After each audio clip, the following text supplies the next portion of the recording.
If you're looking to make strawberry rhubarb jam like Grandma does, there are a few secrets and we're going to go through some of those. Everyone in the family keeps asking, how do you do this? Well, let's get into it. You cut up the rhubarb and pour the sugar in. Then you mix it all together. Now this next step is where a lot of people go wrong. Don't just put it on the stove and start cooking it.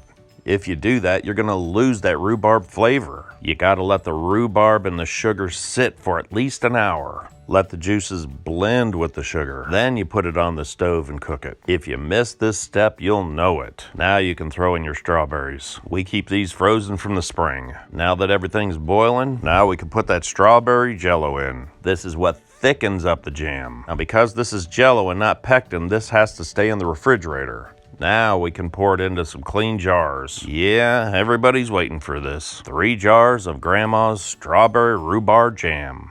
Yum!